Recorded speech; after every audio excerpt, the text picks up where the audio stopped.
I'll just She need to hired tighten a a few handsome connections here, black and it should craftsman be for good to one go. day. Oh, that He sounds became simple the enough. partner Do you she need never anything knew she else? wanted. Before we dive in, remember to hit that subscribe button and let me know your city in the comments. Enjoy the story time. Rebecca Foster stood in her overgrown backyard, staring at the crumbling deck that jutted from her vintage Craftsman bungalow like a broken promise. At 36, she'd built a successful career as a patent attorney in Portland, commanding a salary that made her college friends envious. Money wasn't the problem, time was. Every contractor she'd called had quoted her a 3-month wait, and the deck was becoming genuinely dangerous. Her paralegal, Jenny, had suggested trying TaskRabbit. It's not just for furniture assembly anymore, she'd insisted. Some really skilled people use it. Late Tuesday evening, Rebecca scrolled through handyman profiles on her laptop, wine glass in hand. Most looked amateur, blurry photos, vague descriptions, sparse reviews. Then she found Isaiah Brooks, 200 jobs, 5 stars across the board, detailed project descriptions, and a photo that made her pause. A man in his mid-30s with warm brown eyes, close-cropped hair, and a smile that radiated both competence and kindness. His profile said he specialized in deck restoration. She typed out a message about her rotting deck, expecting to wait days for a response. His reply came within minutes, available Thursday afternoon, $45 hour plus materials, happy to provide a detailed estimate after inspection. Professional, direct, perfect. Thursday arrived WITH Chinese letter Pacific drizzle. At precisely 2 o'clock, a well-maintained truck pulled into her driveway. The man who emerged was tall and lean, with dark brown skin and an air of quiet confidence. He wore clean work jeans and a flannel shirt that looked purposeful rather than fashionable. "Ms. Foster, I'm Isaiah Brooks." His handshake was firm, his palms calloused from honest work. "Rebecca, please, thanks for coming so quickly." Isaiah walked the perimeter of her deck, occasionally pressing his boot against boards that gave way with alarming ease. He crouched to examine the support structure, pulling out a small flashlight to peer into dark spaces. After several minutes, he stood and met her eyes directly. "I'll be straight with you, this deck is a lawsuit waiting to happen. The support beams are rotted clear through. You don't need repairs. You need a complete rebuild."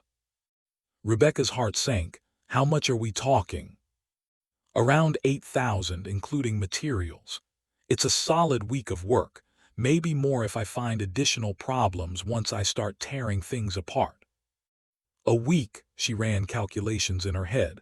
"I work long hours downtown. I can't be here to supervise." "You don't need to supervise."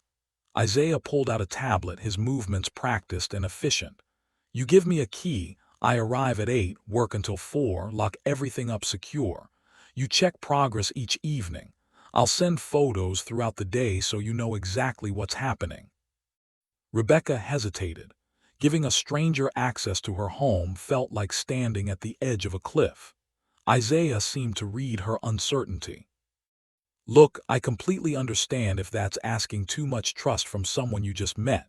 I'm bonded and insured, and I can provide references from 20 homeowners in your neighborhood. But if you're not comfortable, I can recommend some established contractors."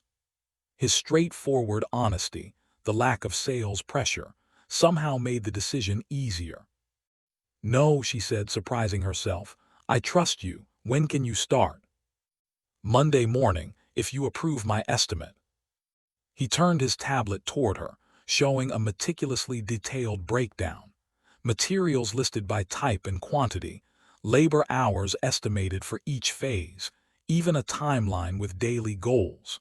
Most contractors had given her barely legible scrawled notes.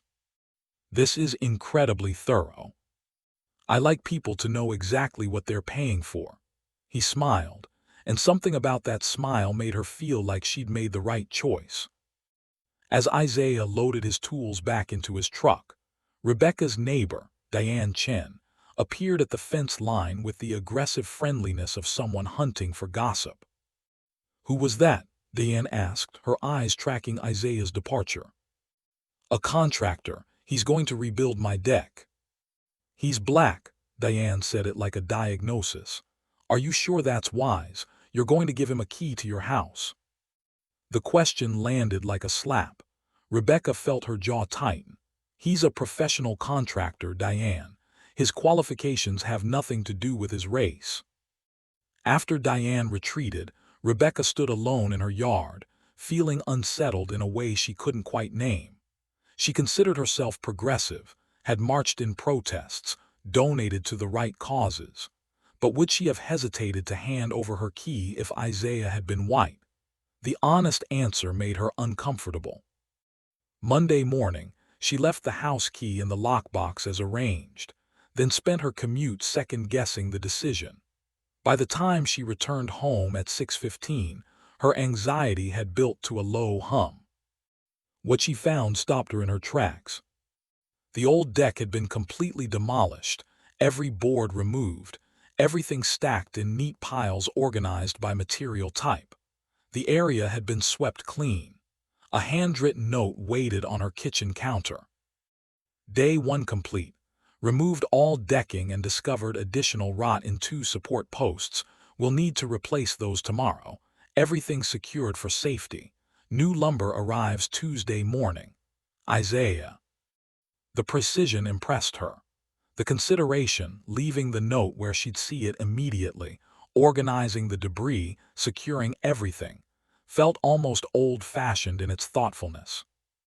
By Friday, the deck was nearly complete, and what struck Rebecca most wasn't just the craftsmanship, though the work was beautiful, but the small considerations. Isaiah always locked the back gate. He set up a tarp system so rain wouldn't get into her house through the open doorway. Each evening, she'd find brief notes updating her on progress and any discoveries. Found some electrical wiring that's not up to code near the back door. Not urgent but should be addressed. Happy to look at it if you want. Friday evening, her phone rang. Isaiah's name appeared on the screen. Hey, Rebecca. I wanted to let you know I can't finish until Monday. The sealant needs 48 hours to cure, and I want to do the railings right rather than rush them and have them look sloppy. That's fine, Isaiah. The deck looks amazing, really professional work. Thanks, I take pride in getting things right. He paused. Also, I noticed your kitchen faucet has a pretty bad drip. Easy fix if you want me to look at it Monday. Won't take more than 15 minutes. Rebecca realized that in 1 week, Isaiah had treated her home with more care than she had in the 6 months she'd owned it. Saturday afternoon, her college friend, Lauren Davies, came over for their monthly catch-up. She walked around the nearly completed deck, running her hand along the smooth railing. This is gorgeous work. Who did you hire? A handyman named Isaiah Brooks. Found him on TaskRabbit. Lauren's expression shifted subtly, a micro-expression of surprise she tried to hide.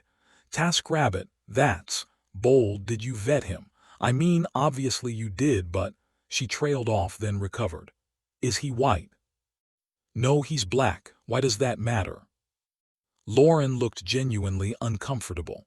It doesn't, not to me. I just mean, you know how people are. I'd worry about judgment. What if your colleagues found out? What about David? What does he think about you having a black man at your house all week while you're at work? Anger bloomed hot in Rebecca's chest. David and I broke up 4 months ago, which you'd know if you paid attention to anything besides my dating life. And it's nobody's business who I hire. Isaiah is professional, skilled, and has treated my home better than any of the overpriced contractors I've dealt with. That's all that matters. But Lauren's words stayed with her long after her friend left, nagging like a splinter she couldn't quite reach. Monday morning, Rebecca decided to work from home. When Isaiah arrived at 8, she had coffee brewing. Morning, he said, setting down his toolbox. Finishing up today. Coffee's fresh if you want some. He hesitated. I don't want to intrude on your work time. You're not intruding, please. She poured him a mug and they stood in her kitchen, morning light slanting through the windows. It felt comfortable, natural, like a ritual they'd practiced for years instead of minutes. I'll take care of that faucet first, Isaiah said. No charge, it's literally a 5-minute fix. You don't have to do that. I want to, you've been a great client. You trusted me with your home. That matters more than you probably realize. The sincerity in his voice made her look at him differently, not as the handyman she'd hired, but as a person with integrity and kindness that seemed increasingly rare in her world. By mid-afternoon, the deck was complete. Isaiah packed his tools methodically, checking his work one final time. Everything's solid, good for decades if you maintain it properly. It's perfect, better than I imagined. Rebecca walked him to his truck and suddenly felt an unexpected pang of disappointment. The week had been oddly comforting, knowing someone capable was taking care of things, having someone to talk to during coffee breaks. Wait, she called as he opened his truck door. You mentioned other issues, the faucet, the electrical outlet. What else did you notice? Isaiah turned, surprised. Are you asking for a full home inspection? Maybe. I'm new to homeownership. I don't know what I don't know. If you're willing, I'd pay you to walk through the whole house and tell me what needs attention before it becomes an emergency. Sure, I can do that now if you have time. For the next 90 minutes, Isaiah walked through her home with the attention of a detective. He identified a loose handrail on her stairs, inefficient weather stripping around her windows, an electrical outlet that posed a genuine fire hazard, and gutters clogged with years of debris. Your water heater is original to the house, he said, checking the label in her basement. 1998, it's living on borrowed time. You should budget for replacement within the year, maybe sooner. Rebecca took notes on her phone, feeling overwhelmed. This is a lot. It's a 100-year-old house. They need love, but nothing here is urgent except that electrical outlet.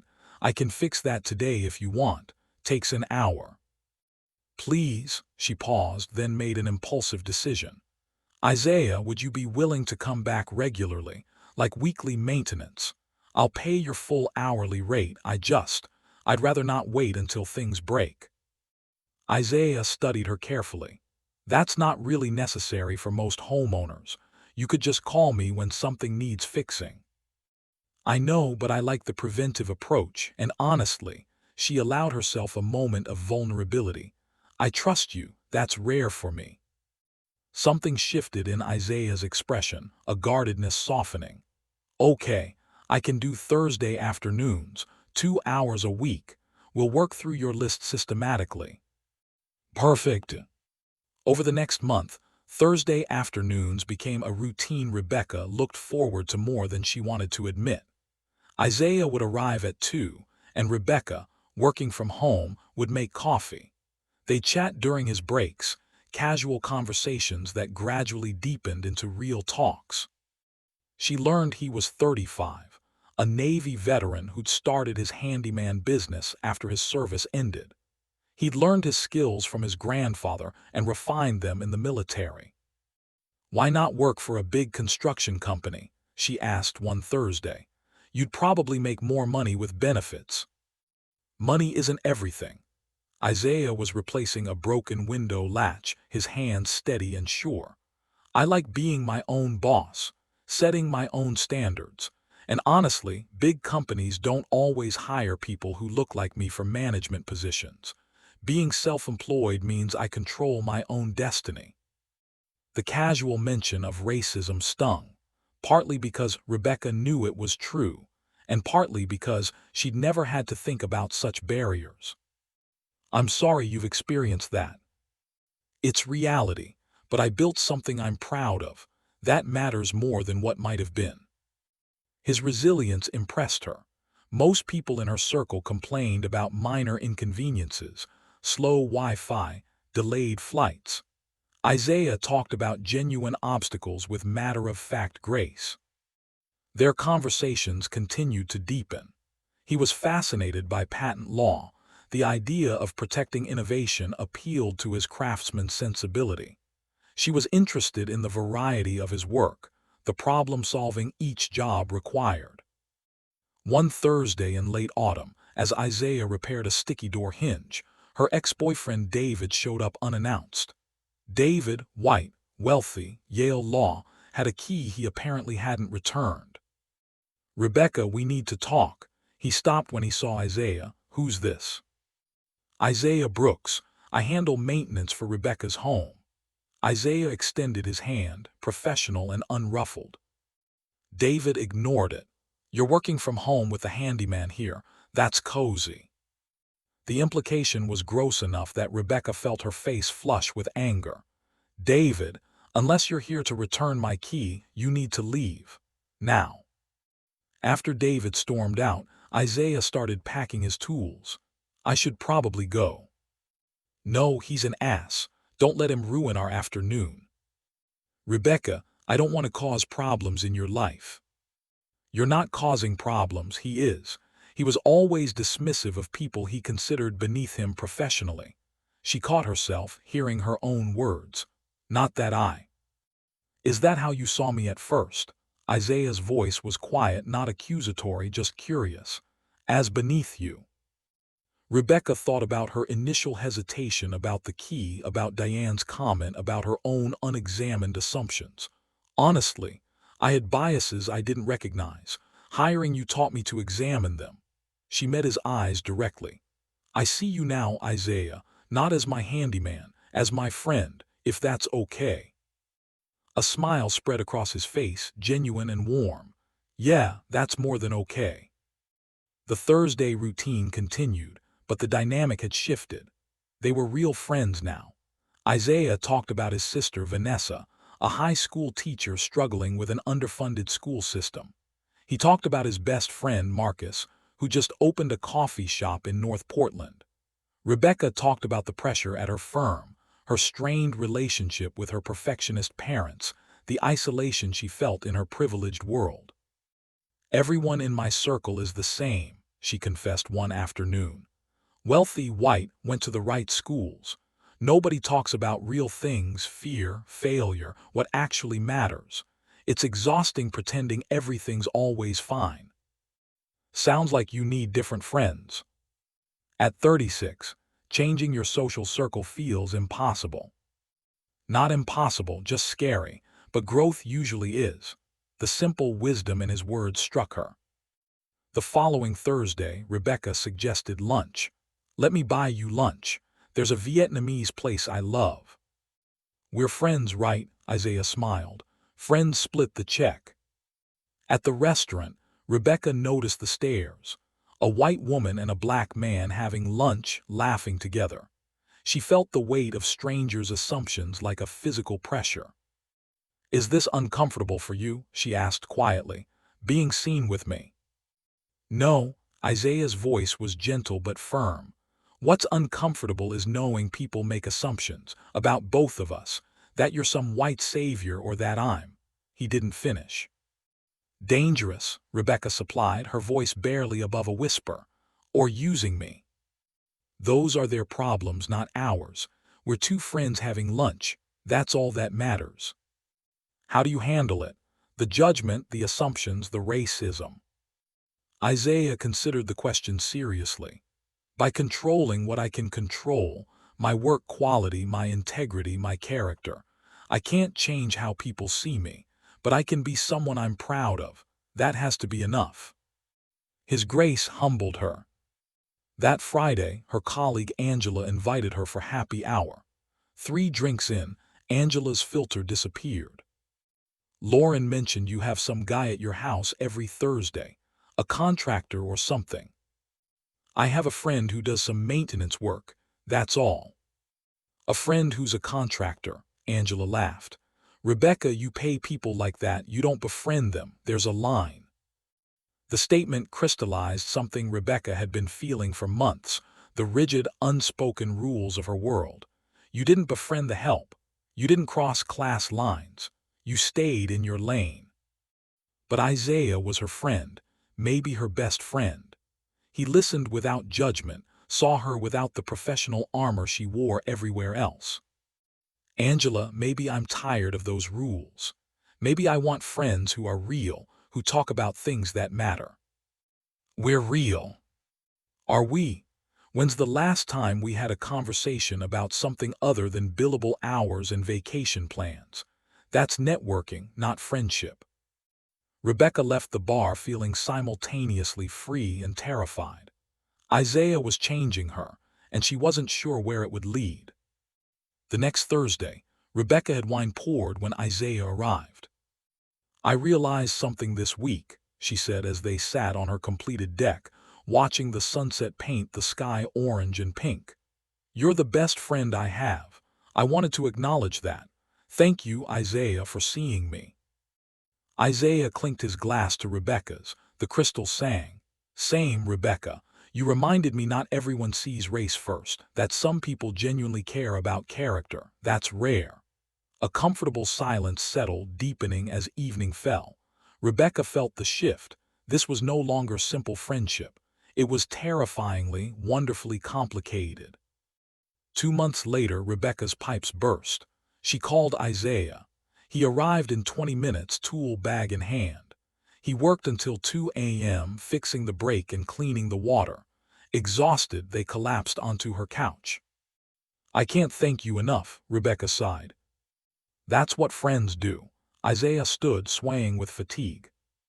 "Stay, please. The guest room's ready. Don't drive home this late." Isaiah hesitated. "Rebecca, a black man staying overnight at a white woman's house. People will talk." "Let them. You taught me I can't control their narratives. Stay, as my friend," he agreed. The next morning, the smell of coffee woke Rebecca. Isaiah was making breakfast. "I could get used to this," she said without thinking. "Used to what?" "Easy mornings. Someone making coffee. Real conversation instead of rushing out to impress people I don't even like." "Sounds like you're describing a relationship." The word hung heavy. "Would that be crazy?" Rebecca asked quietly. "Us as more than friends?" Isaiah set his mug down. "Rebecca, I care about you. A lot. But dating you would be complicated in ways you don't fully get. Because you're black and I'm white." "That, yes, but also class. I'm a handyman, you're a lawyer. Your friends already judge you for befriending me. Dating me, that's a scandal in your world." "I don't care what they think." "You say that now," Isaiah's voice was gentle. "Interracial, cross-class relationships face scrutiny from every direction. My friends will wonder if you're slumming. Yours will question my motives, assume I'm after your money. Your family would likely disown you. So we let fear stop us." "I'm not saying no. I'm saying be sure, really sure. Because once we cross this line, we can't go back." Rebecca thought of the gossip and the stares. But she also thought of the peace she felt with him, the ability to be completely herself. "I'm sure," she said. "I want to try." "Then I do too, but slowly.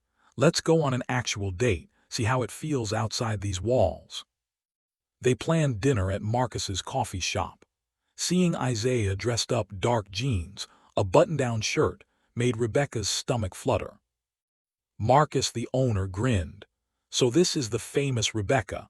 Man talks about you constantly." Over dinner they talked until Rebecca finally asked, "Are we really doing this? Dating?" "Seems like it. How does it feel?" "Terrifying, exciting, right, you?" "All of the above." Isaiah reached across the table, taking her hand. "Rebecca, I'm here because you make me laugh, because you challenge me, because you see me as a whole person, not a category. That's rare. You do the same for me. You see past the lawyer, past the success, past all the walls I've built. You see me. I love that." They left holding hands, a deliberate public statement that earned stares they both chose to ignore. Privacy couldn't last forever. Rebecca's traditional parents, Robert and Helen Foster, announced a week-long visit. "I have to tell them about us," Rebecca said. "I can skip Thursdays while they're here." "No, I'm not hiding you, but I should warn you, this will be hard for them." "Because I'm black or because I'm a handyman?" "Probably both, and I'm sorry." The confrontation happened Thursday. Robert stood reluctantly. "Mr. Brooks." Mr. Foster, Isaiah's handshake was firm. Helen remained seated. So you're in construction. How did you and Rebecca meet? I built her deck. We got to know each other. And now you're dating our daughter. Robert's tone was flat. That seems unusual. She has a pattern of impulsive decisions, dating the handyman. Isaiah's jaw tightened, but his voice was steady. With respect, sir, I'm not a decision. I'm a person, and my relationship with your daughter is based on mutual respect. She's accustomed to a certain lifestyle. Can you provide that? I'm not trying to provide her lifestyle, Mr. Foster. She has a successful career. What I provide is partnership, honesty, and support. How admirable, Robert said, his sarcasm sharp. But let's be realistic. You fix things. She's a patent attorney. Those worlds don't mesh. Dad, stop, Rebecca cut in like ice. Isaiah is my boyfriend. If you can't treat him with respect, you can leave my house. After Isaiah excused himself, Helen spoke softly. Honey, your father has a point. The racial difference alone invites judgment. Add the class disparity. Let them. I've spent my life meeting expectations. The right man, the right schools, and I was miserable. Isaiah makes me happy. Why isn't that enough? Because happiness isn't everything, sweetheart. Stability, social acceptance, those matter too. Not to me, not anymore. 2 weeks later, Isaiah invited Rebecca to dinner with his family. His sister Vanessa was assessing. So you're the lawyer. Isaiah says you're serious. I am. Why? The directness was startling. Because he's kind, intelligent, makes me laugh, and sees me completely. His race is part of who he is, but it's not why I'm with him. So you're not fetishizing him, not using him to feel progressive. Rebecca took a breath. I won't pretend race doesn't matter, it does, but I'm in love with who Isaiah is, his character, his heart. I'm learning what it means to truly see someone beyond categories. The room quieted. She said, love. Isaiah's eyes met hers. Terrence, Vanessa's husband, spoke up. Interracial relationships are hard. You'll face racism directed at Isaiah, and you'll have to be willing to stand up, call it out, risk your own comfort. Can you do that? Yes, I've already started. I confronted my parents. I'm learning what it means to be an ally. Vanessa nodded slowly. That's honest, but if you hurt my brother, you'll answer to me. I won't hurt him, I love him. She turned to Isaiah. I should have said it before, I love you completely. Isaiah's smile was brilliant. I love you too, have for weeks. As they left, Vanessa hugged Rebecca. You're good for him, welcome to the family, but remember, I'm watching. In the truck, Isaiah took her hand. Thank you for handling Vanessa. I meant what I said. I want this long-term, us. Are you ready? I've been ready since the morning you asked me to stay for breakfast.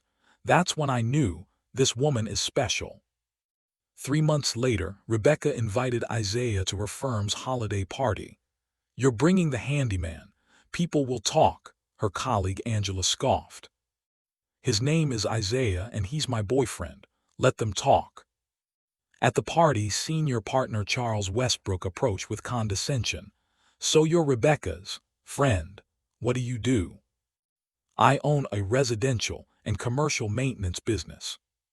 How quaint. We both solve problems for clients, Isaiah said, smiling. She handles intellectual property. I handle physical property. Different expertise, same goal, excellent service. Charles smirked. Not quite the same. One requires 7 years of education. The other requires technical expertise, business acumen, customer service skills, and 4 years of military service.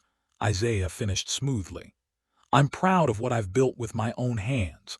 Are you proud of what you've built on your father's connections? Charles, whose position was family-made, walked away, face red. Your boyfriend just insulted a senior partner. Angela rushed over. He defended himself against condescension and racism. If that damages my partnership prospects, maybe this isn't the right firm. Over the next month, Rebecca explored options, volunteering at a legal aid clinic. She found a passion her corporate work never sparked. Meanwhile, Isaiah's business grew. One evening, he pitched an idea. What if we partnered? You handle contracts, strategy, legal compliance. I handle operations. We could build something bigger, something that reflects our values. You want me to leave law and work with you? I want us to build something together. A business that serves our community, that proves different backgrounds strengthen partnership. Let's do it, Rebecca said. I'm tired of living for other people's expectations. Her parents were horrified. You're throwing away your career for a handyman, her father shouted. I'm building a business with my partner. Isaiah has shown me what actually matters: character, purpose, building something meaningful. They launched Isaiah Brooks Enterprises in the spring, expanding into property management and affordable housing renovation. They hired contractors from underrepresented communities. 20% of projects were pro bono for low-income homeowners. Challenges were constant. One client tried to cancel upon realizing Isaiah was the owner. I thought I was hiring a legitimate company, not some black guy's side hustle. Rebecca handled it with legal precision. Our contract is binding. Canceling now is breach of contract. The client paid. A year into their relationship, they bought a house together, equal investment, equal ownership. 18 months after the deck project, Isaiah had dinner waiting. What's this? Celebrating, 18 months since you hired me. Best hiring decision I ever made. Isaiah knelt, pulling out a ring, simple, beautiful, meaningful. Rebecca Foster, you changed my entire life. You saw past my job, my race, all the surface things to who I really am. You're my partner, my best friend, my love. Will you marry me? Tears streaming, Rebecca said, yes, absolutely yes. They married 6 months later at Marcus's coffee shop. Her parents sent a generous check with a note. We may not understand your choices, but we love you. We're trying to do better. It was progress. That night, Isaiah reflected, you hired me to build a deck. I ended up building a life. Our life. We built it together, equal partners always. 5 years after hiring Isaiah, Rebecca stood on their back porch, watching their 3-year-old daughter Maya play. Maya had her father's smile and loved building things with blocks.